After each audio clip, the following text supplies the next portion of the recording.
नमस्कार, आपका स्वागत है। दोस्तों, किस पाप के कारण स्त्रियां बनाती हैं पराये पुरुषों से शारीरिक संबंध? दोस्तों, एक समय की बात है जब भगवान शिव माता पार्वती के साथ कैलाश पर्वत पर विश्राम कर रहे थे। तभी देवर्षि नारद कैलाश में आते हैं और माँ पार्वती और शिव जी को प्रणाम करते हुए कहते हैं, हे प्रभु, आपकी सदा ही जय हो। आप ही आदि और अनंत हैं। प्रभु, आज जब मैं पृथ्वी लोक पर भ्रमण कर रहा था तब मैंने देखा कि कई सारी स्त्रियां शिव महापुराण का पाठ कर रही थीं और आप ही की पूजा मन से मग्न होकर कर रही थी। जो स्त्रियां भी सर्व गुणों से संपन्न पति की चाह रखती हैं, वह सभी आप ही को जल चढ़ाती हैं। सोमवार के दिन उपवास तथा निर्जला व्रत रखती हैं। आपको ही परम परमेश्वर रूप में पूजती हैं। हे प्रभु, आप जैसे पति पत्नी बनकर 7 जन्मों के फेरे भी लेती हैं। हे प्रभु, एक शाश्वत सत्य ये भी है कि माँ पार्वती और भगवान शिव की जोड़ी तीनों लोकों में अनंत काल से प्रख्यात है। किंतु आज मैंने एक विचित्र घटना को देखा कि कुछ स्त्रियां पति के आंखों में धूल झोंक कर अन्य पुरुषों के साथ अनैतिक संबंध बना रही हैं। यह देखकर मेरे मन में 3 प्रश्न उठे। हे प्रभु, मैं इन्हीं 3 प्रश्नों के उत्तर जानने हेतु आपके पास आया हूँ। कृपा करें और इस भक्त की आशंकाओं को दूर करें। मित्रों, तब भगवान शिव कहते हैं, हे नारद मुनि, आप अपनी शंकाओं को निसंकोच होकर कहें। मैं आपकी अवश्य ही शंकाओं का निवारण करूँगा। तब देवर्षि नारद कहते हैं, हे प्रभु, मेरा पहला प्रश्न है कि किस श्राप के कारण स्त्रियां पराये पुरुषों के साथ संबंध बनाती हैं। मेरा दूसरा प्रश्न है कि पति से धोखा करने वाली स्त्री के साथ क्या होता है। और तीसरा प्रश्न है, पति के अलावा अन्य पुरुष के साथ संबंध बनाने से स्त्री को कौन सा पाप लगता है। मित्रों, तब भगवान शिव कहते हैं, हे नारद मुनि, अपने समस्त नारी जाति के कल्याण हेतु महत्वपूर्ण प्रश्न किए हैं। इन सारे प्रश्नों के उत्तर मैं आपको इस कथा के माध्यम से देता हूँ। आप इसे ध्यान से सुने। जो भी स्त्री पुरुष इस कथा को ध्यान से सुनता है, उसकी सारी मनोकामनाएं पूरी हो जाती हैं तथा उसे मनचाहा जीवन साथी मिल जाता है। जो कोई इस कथा का प्रसार करता है, उन पर मेरी कृपा दृष्टि सदैव बनी रहती है। तब देवर्षि नारद कहते हैं, हे प्रभु, मैं इस कथा को पूरा ध्यान से सुनूंगा और इसका प्रसार भी करूंगा। कृपा करें और इस भक्त की जिज्ञासा को शांत करें। दोस्तों, तब भगवान शिव कहते हैं, हे नारद मुनि, एक समय की बात है, ब्रह्मा जी ने जब सृष्टि निर्माण का कार्य शुरू किया था, तब स्त्री की रचना करने में उन्हें कई वर्षों तक अभ्यास कर हर अंग और उसके अंदर गुणों की रचना करनी पड़ी। उसके मन को अति जटिल प्रकार से निर्माण किया गया। इसीलिए स्त्री के मन को समझ पाना बहुत कठिन होता है। उसके अंदर सौम्यता और निष्ठुरता के दोनों गुणों को डाल दिया गया था। उसी प्रकार से उन्होंने स्वयं शरीर से एक कन्या भी उत्पन्न की थी, जिसका नाम अहिल्या था। यह वही कन्या है जिसको मिले श्राप के कारण आज कई सारी स्त्रियां पराये पुरुषों के साथ अनैतिक संबंध बनाती हैं। इसी अहिल्या की कथा में आपको सारे प्रश्नों के उत्तर मिल जाएंगे। देवी अहिल्या अत्यंत सुंदर, गुणवान और चरित्रवान स्त्री थी, जिसे वरदान था कि वह हमेशा के लिए केवल 16 वर्ष आयु की ही सुंदर कन्या बनी रहेगी और कभी भी उनकी सुंदरता कम नहीं होगी। फिर एक दिन जब ब्रह्मा जी ने उसे शिक्षा प्राप्त करने हेतु महर्षि गौतम के आश्रम में भेज दिया था, वह कन्या इतनी सुंदर थी, उससे सारे संसार के देव और दानव अपनी पत्नी बनाने की इच्छा रखते थे। किंतु जब मुनि गौतम के आश्रम में अत्यंत सुरक्षिता से शिक्षा ग्रहण करने के बाद जब उसे ऋषि गौतम ने वापस ब्रह्मा जी के पास भेजना चाहा, तो उनके मन की पवित्रता को देख ब्रह्मा जी ने अहिल्या का विवाह मुनि गौतम के साथ कर दिया, यह कहकर कि आपके जैसा योग्य वर पूरे संसार में नहीं है।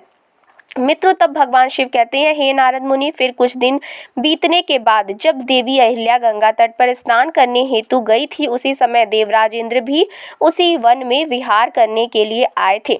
जब इंद्र की कुदृष्टि अहिल्या पर पड़ी तो वह उनकी सुंदरता को देख इतना मोहित हुए कि देवराज इंद्र अपनी इंद्रियों की लालसा में उन्नत हो गए। मित्रों, जब इंद्र को इस बात का पता चला कि उनका विवाह ऋषि गौतम के साथ हो चुका है, फिर भी वह उनके पीछे पीछे जाने लगे और उनके पीछे पड़ गए। वह हर रोज उन्हें देखने के लिए छुप छुप कर उनका पीछा करना लगे। उसने ऋषि गौतम और देवी अहिल्या की सारी गतिविधियों को जान लिया। फिर एक दिन चंद्रमाओं के पास गए। मित्रों, भगवान शिव कहते हैं, जब भी कोई व्यक्ति अपने मित्र का चुनाव करता है तो सबसे पहले उसके आचार विचार एक जैसे ही होते हैं। जैसे कि किसी चोर का मित्र चोर ही होता है और संत का मित्र संत ही होता है। फिर एक दिन इंद्र और चंद्र ने मिलकर एक योजना बनाई, जिसके अनुसार एक रात को इंद्रदेव मुनि गौतम के भेष में अहिल्या के पास जाएंगे और चंद्रमा इस जोखिम भरे कार्य में उनकी सहायता करेंगे।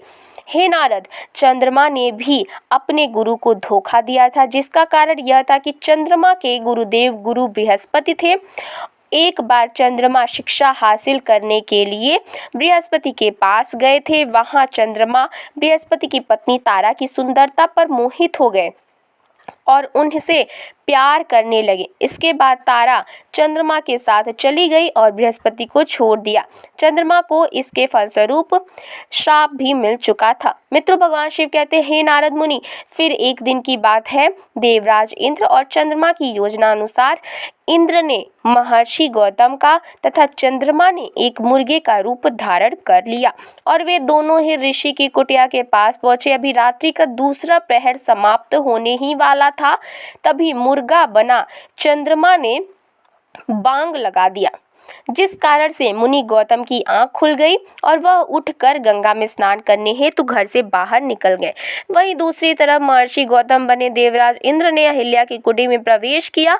तभी देवी अहिल्या को संदेह हुआ और वो कहने लगी, हे स्वामी, आप तो अभी अभी स्नान करने हेतु गए थे, फिर इतनी शीघ्रता से वापस लौटकर क्यों आए हैं? कोई समस्या है तो आप मुझसे कहिए। तभी मुनि रूप धारण करने वाले इंद्र बोले, हे देवी, मेरे मन में काम वासना जाग उठी है, आप इसे शांत कीजिए, फिर मैं स्नान पूजा आदि कार्य करने हेतु चला जाऊंगा। अपने पति को ऐसे व्याकुल देख देवी अहिल्या शर्माते हुए बोली, हे स्वामी, अभी तो प्रातः काल है, इस समय मुझे काम क्रीड़ा करना ठीक नहीं लगता। किंतु इंद्र ने अहिल्या को अपने पतिव्रता धर्म की कसम दिलाते हुए उन्हें शारीरिक संबंध बनाने पर मजबूर किया। मित्रों, भगवान शिव कहते हैं, हे नारद मुनि, दूसरी तरफ जब ऋषि गौतम स्नान करने हेतु जब गंगा तट पर गए तो उन्होंने देखा कि कोई अन्य व्यक्ति वहां पर नहीं था और काफी समय बीत जाने के बाद भी वहां गहरा अंधेरा छाया हुआ था। उन्हें जब किसी अनहोनी का आभास हुआ तब वे शीघ्रता से अपने घर वापस आए और उन्होंने देखा कि कोई अन्य व्यक्ति उनके जैसा भेष बनाकर उनकी ही पत्नी के साथ भोग विलास कर रहा है। ऋषि गौतम को देख अहिल्या और देवराज इंद्र अचरज में पड़ गए तथा शर्म के मारे दोनों ने झुकी नजर से अपने वस्त्र परिधान किए। तभी ऋषि गौतम को अपनी पत्नी की ऐसी हालत देख उन्हें बहुत गुस्सा आया और वह बोले, दुष्ट नारी, आज तुमने अपना पतिव्रता धर्म खंडित किया है। अभी इसी क्षण मैं तुम्हें त्याग देता हूँ। तुम्हें अपने और पराये पुरुष में कुछ भी भेदभाव महसूस नहीं हुआ है? तुमने देवी होकर भी ऐसा घृणित और सामाजिक निंदनीय कार्य किया है। आज मैं तुम्हें और समस्त नारी जाति को यह श्राप देता हूँ कि तुम कभी भी अपनी काम वासना को शांत नहीं कर पाओगी। हमेशा भोग विलास की चाह में तुम अपने धर्म को भी भूल जाओगी। मित्र, भगवान शिव कहते हैं, हे नारद मुनि, देवी अहिल्या अपने पति के चरणों में पकड़कर उनसे विनती करने लगी। वह करुण विलाप करते हुए क्षमा याचना करने लगी। फिर वह अपनी पत्नी से बोले, हे अहिल्या, तुमने आज न केवल अपने पतिव्रता धर्म को भंग किया है, बल्कि तुमने एक गुरु का भी भयंकर अपमान किया है। जिससे मुक्ति मिलना असंभव है। तभी देवी अहिल्या ने अपनी दिव्य शक्ति से ब्रह्मा जी का आवाहन किया, किंतु दूसरी तरफ उन्होंने श्राप देते समय बोला कि तुम्हारा शरीर हमेशा हमेशा के लिए पाषाण का बन जाएगा।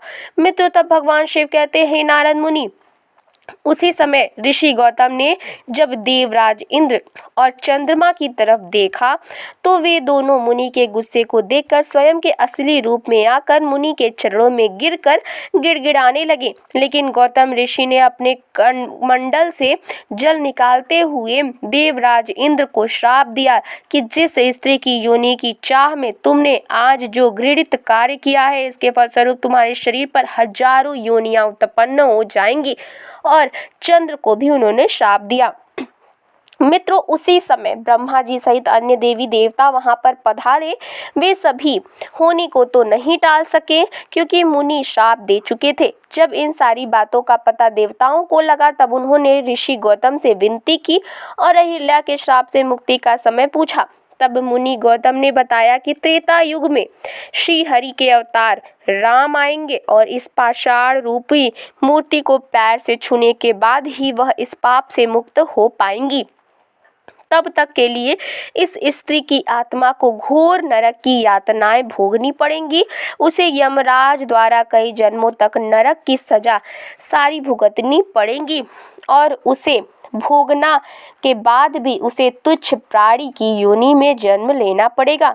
दोस्तों, दूसरी तरफ देवराज इंद्र के शरीर पर 1000 योनियां उभर आईं तो सभी देवी देवता उन पर हंस हंस कर उनका उपहास करने लगे। तब इंद्र सहित सभी देवी देवता ऋषि गौतम से इस श्राप का उपाय मांगने लगे तो उन्होंने सभी का सम्मान करते हुए उन सारी योनियों को आंखों में बदल दिया। मित्रों, शिव जी कहते हैं, देवर्षि नारद, अब आपको समझ आ गया होगा कि आखिर किस श्राप के कारण स्त्रियां पराये पुरुषों के साथ संबंध बनाती हैं और जो भी स्त्री दूसरे पुरुषों के साथ भोग विलास करती हैं उसे कई वर्षों तक नरक की सजा भोगनी पड़ती है। जो भी स्त्री अपने पतिव्रता धर्म का पालन करती है उस पर मेरा आशीर्वाद बना रहता है। अगर कोई स्त्री जाने अनजाने में यह पाप करती है तो उसे घोर नरक की सजा भोगनी पड़ती है और किसी भी प्रकार के व्रत, तप और उपवास का फल प्राप्त नहीं होता है। उसके सारे पुण्य कर्म शून्य हो जाते हैं। हे नारद, आपके तीसरे प्रश्न के अनुसार पति को धोखा देकर पराये पुरुष के साथ संबंध बनाने वाली स्त्रियों के सारे पुण्य समाप्त होते हैं और जो भी पुरुष दूसरों की पत्नी के साथ जबरदस्ती या मजबूरी में गलत कर्म करते हैं, पाप करते हैं, उसे भी मृत्यु के बाद नरक में ही जाना पड़ता है और अगले जन्म में उस पुरुष को किन्नर की योनि प्राप्त होती है। जो भी स्त्री या पुरुष अपने जीवन साथी के साथ छल पूर्वक व्यवहार करते हैं उन्हें भी कई प्रकार के कष्ट भोगने पड़ते हैं। हे नारद, अब मैं आपके सारे प्रश्नों के उत्तर दिए हैं। तब देवर्षि नारद कहते हैं, हे प्रभु, आज मैं धन्य हो गया हूँ। दोस्तों, आज के लिए बस इतना ही। आपको वीडियो और ये जानकारी कैसी लगे मैं कमेंट बॉक्स में जरूर बताएं। साथ ही साथ वीडियो को लाइक करें, चैनल को जरूर सब्सक्राइब करें। धन्यवाद।